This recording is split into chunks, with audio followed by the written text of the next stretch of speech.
नमस्कार। Sports scan के आज के संस्करण में आप सबका बहुत बहुत स्वागत। खेल जगत की तमाम खबरों का लेखा जोखा लेकर मैं हूं नवीन सक्सेना आज के इस अंक में, और इन खबरों पर चर्चा करने के लिए आज मेरे साथ मौजूद हैं खेल पत्रकार, खेल विशेषज्ञ अजय मसंद। अजय, स्वागत है आपका। नमस्कार नवीन जी। नजर डाल लेते हैं अब तक की खास खबरों पर, क्या कुछ हो रहा है देश विदेश में खेलों की दुनिया में।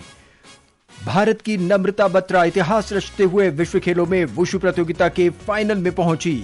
भारतीय महिला मुक्केबाज रितिका ने एशियाई अंडर 2022 महिला मुक्केबाजी चैंपियनशिप में स्वर्ण पदक जीता। 15वीं हॉकी इंडिया जूनियर राष्ट्रीय चैंपियनशिप कल से जालंधर में शुरू, और निहाल सरीन ने चेन्नई ग्रैंड मास्टर्स में अर्जुन एरेगेसी को पराजित किया।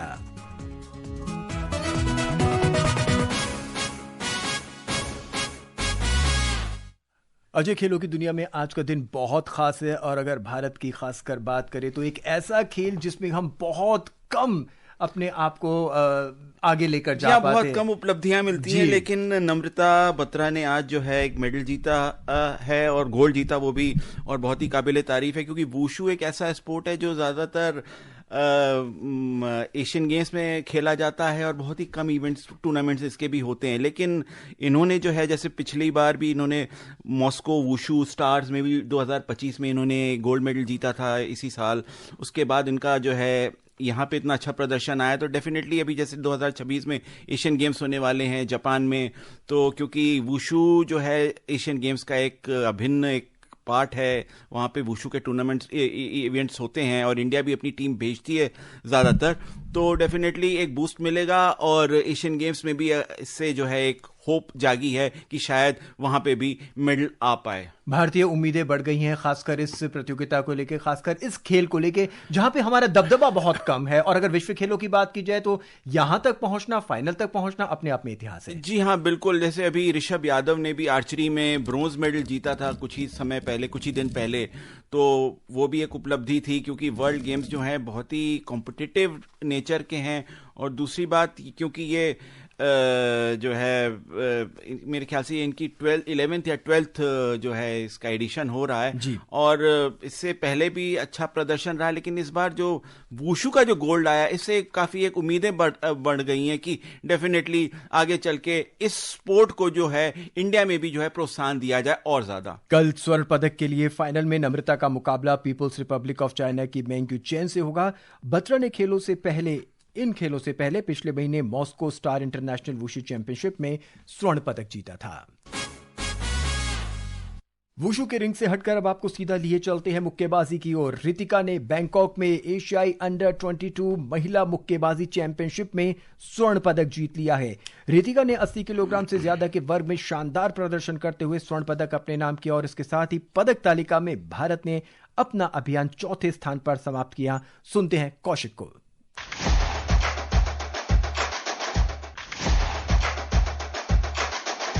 एशियन अंडर 19 और अंडर 22 बॉक्सिंग चैंपियनशिप 2025 में भारत ने अभियान का शानदार समापन किया, जहां टीम ने दोनों आयु वर्गों में कुल 27 मेडल जीते। 10 दिनों तक चले इस संयुक्त टूर्नामेंट में महाद्वीप के सर्वश्रेष्ठ युवा मुक्केबाजों ने हिस्सा लिया। भारत अंडर 19 रैंकिंग में दूसरे और अंडर 22 में चौथे स्थान पर रहा। अंडर 19 टीम ने 3 गोल्ड, 7 सिल्वर और 4 ब्रॉन्ज सहित कुल 14 मेडल जीते। अंडर 22 टीम ने 4 रजत पदक जीतते हुए कुल 13 मेडल के साथ अपने अभियान का समापन किया। भारत ने 40 मुक्केबाजों का एक मजबूत दल उतारा था। आज का एकमात्र स्वर्ण पदक रितिका ने महिलाओं के 80 किलोग्राम से ज्यादा के वर्ग के फाइनल में जीता। उन्होंने कजाकिस्तान की असेल टोक्तासिन को शिकस्त दी। Virendra Kaushik, sports scan.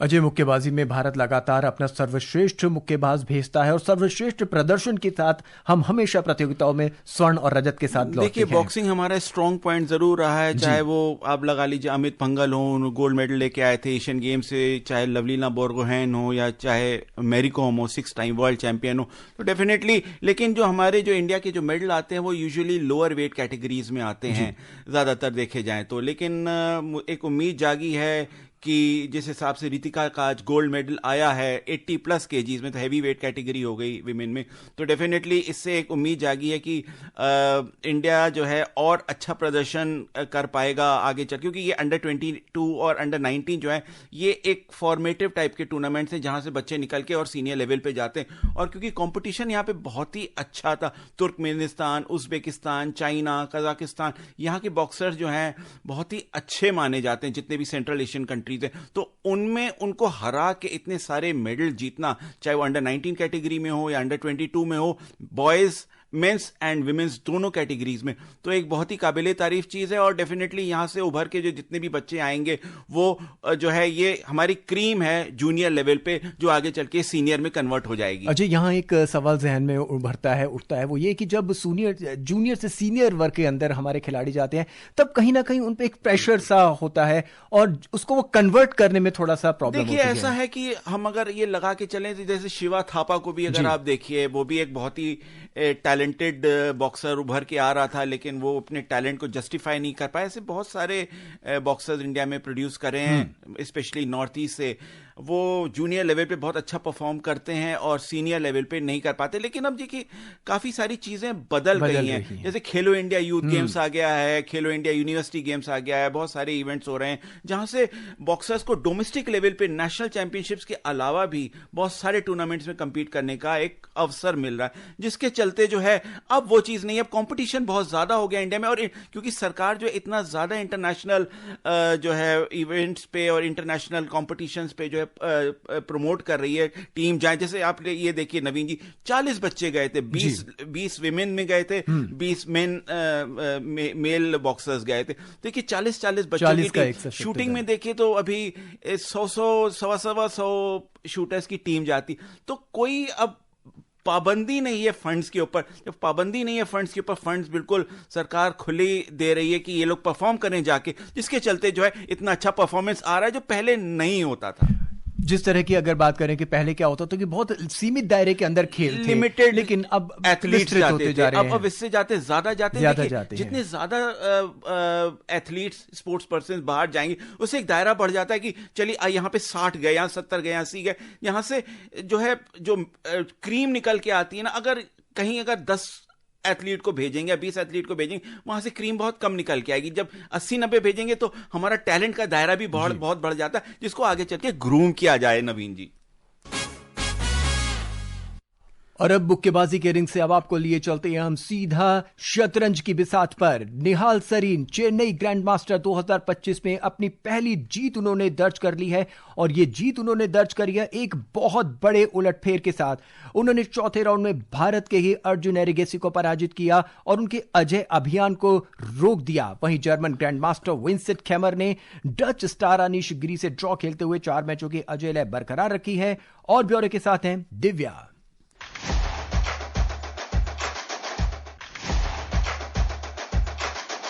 Chennai grand masters 2025 का ये तीसरा संस्करण है, जिसे भारत का सबसे मजबूत क्लासिकल शतरंज टूर्नामेंट माना जाता है। इस टूर्नामेंट में मास्टर्स और चैलेंजर्स नाम से 10 खिलाड़ियों के राउंड रॉबिन वर्ग शामिल हैं, जिसे 9 राउंड में 10 दिनों तक खेला जाएगा। निहाल और अर्जुन एरिगेसी के बीच मुकाबला रोमांचक रहा। धीमी गति से खेल शुरू हुआ और 15वीं चाल पर अर्जुन ने पहला मोहरा अपने नाम किया। वहीं निहाल ने शानदार प्रदर्शन करते हुए 70वीं चाल पर जीत दर्ज कर 2025 के संस्करण में अपनी पहली सफलता हासिल की। इसी बीच मुरली कार्तिकेयन ने भी प्रभावित किया। वो जॉर्डन वैन फॉरेस्ट को हराकर अंक तालिका में ऊपर पहुंच गए। मास्टर्स के अन्य मुकाबलों में वेदित गुजराती और प्रणव वी का मैच बराबरी पर छूटा। दोनों ने अंक साझा किए। Divya Tomar, sports can.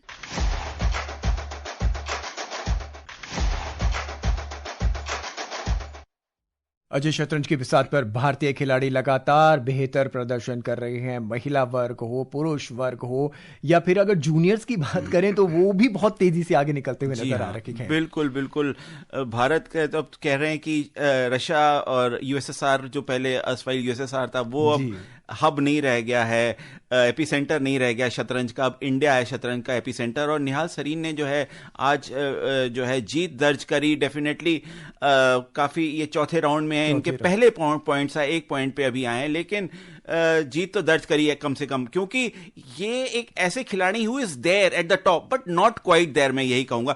ये इतने अच्छे खिलाड़ी हैं, ये सबको मतलब मैग्नस कार्लसन से लेके गुकेश से लेके अर्जुन एरिगैसी सबको परेशान टफ फाइट देते हैं, लेकिन कभी मतलब उनको हराने में जीत इनको इतनी ज्यादा इनको सक्सेस नहीं मिली है। लेकिन आज इन्होंने वर्ल्ड नंबर 5 अर्जुन एरिगैसी को हराया है, तो डेफिनेटली बहुत ही अच्छा एक इनको प्लेटफॉर्म मिला है। अभी 4 ही राउंड हुए हैं, 9 राउंड का टूर्नामेंट, तो बहुत सारे उलटफेर हो जाते हैं। अगर अगले 5 राउंड में जीत जाते हैं सारे, एक के बाद एक सक्सेसिव विक्ट्री होती है, तो इनके 6 पॉइंट भी हो सकते हैं। तो definitely everybody is still in contention. Ajay, 2 खिलाड़ी खेलेंगे तो एक की जीत और एक की हार संभव ही है, लेकिन अगर मुकाबला इस तरह का मुकाबला होगा तो इसमें कहीं ना कहीं खेल की जीत होती है, स्पोर्ट्स की जीत होती है, खिलाड़ियों की जीत होती है। जी हाँ, बिल्कुल। अगर आप यही लगा के चलें कि अगर कंपटीशन नहीं होता है इंडिया में, चेस का कंपटीशन अगर चेन्नई में इतने सारे कंपटीशंस नहीं होते या इंडिया में इतने सारे कंपटीशन ना होते, तो प्लेयर्स कहां से उभर के आते। तो वही एक चीज वहां पे घूम फिर के आ जाती है कि जितना ज्यादा कंपटीशन मिलेगा एथलीट को, उतने ही ज्यादा प्लेयर्स उभर के बाहर आएंगे। शतरंज के बाद बात हॉकी की। 15वां हॉकी इंडिया जूनियर राष्ट्रीय चैंपियनशिप कल से शुरू हो रही है। 23 अगस्त तक खेले जाने वाले इस टूर्नामेंट में नया डिवीजन आधारित फॉर्मेट अपनाया गया है और इस फॉर्मेट को इस साल जूनियर, सीनियर, सब जूनियर महिला राष्ट्रीय चैंपियनशिप से पहले ही लागू किया जा चुका है। सुनते हैं आनंद की यह रिपोर्ट।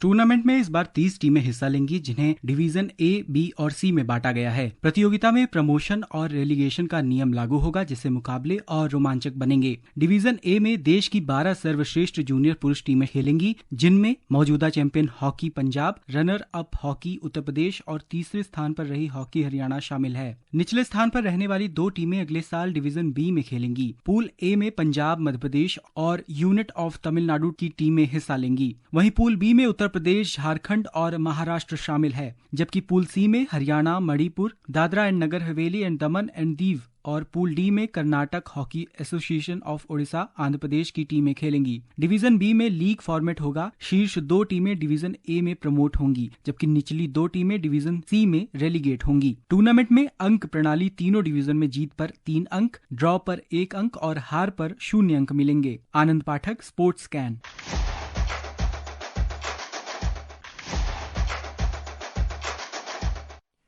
अजय, हॉकी में नए नए बदलाव जो हैं, हॉकी को प्रमोट करने की कोशिश की जा रही है और मुझे लगता है कि इसमें हमें सफलता हासिल हो रही है। देखिए, प्रमोट की क्या, मैं तो ये कहूंगा कि ये ग्लोबल फिनोमिना है रेलीगेशन और प्रमोशन का। चाहे आप इंग्लिश प्रीमियर लीग ले लीजिए या जर्मन फुटबॉल लीग ले लीजिए या लीग 1 ले लीजिए, कोई भी ले लीजिए, तो या सेरिया ले लीजिए इटली की, तो और इंडिया में भी आईएसएल और आई लीग में प्रमोशन और रेलीगेशन होता है। तो ये एक बहुत ही अच्छी चीज है। Division A, division B, division C है।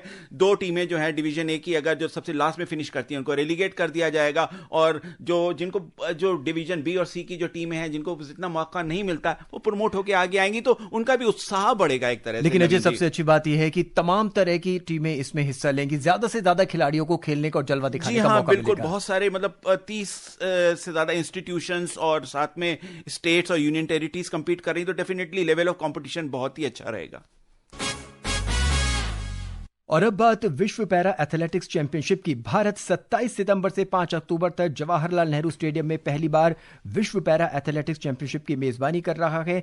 तैयारियां लगभग अपने चरम पर हैं, ट्रैक बिछ चुके हैं, लेकिन सबसे खास बात यह है कि जो मोंडो ट्रैक बिछाने का काम है वो सितंबर तक पूरा हो जाएगा। मोंडो ट्रैक क्या होता है अजय? देखिए, एक मोंडो ट्रैक एक प्री फैब्रिकेटेड टाइप का रबर सरफेस होती है which provides a lot of consistency, energy return and traction for the athletes. मतलब एथलीट को अगर हम सिंपल भाषा में बोलना चाहें तो अच्छी उछाल मिलेगी और ग्रिप मिलेगी।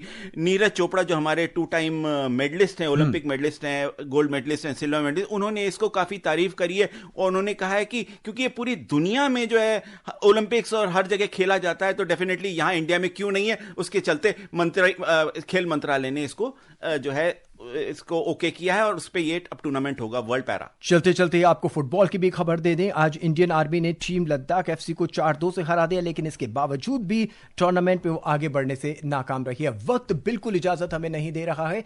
स्पोर्ट्स स्कैन के आज के इस अंक में बस इतना ही। अजय, हमसे जुड़ने के लिए आपका बहुत बहुत धन्यवाद। मुझे यानी नवीन को दे इजाजत। कल फिर मुलाकात होगी। नमस्कार। नमस्कार।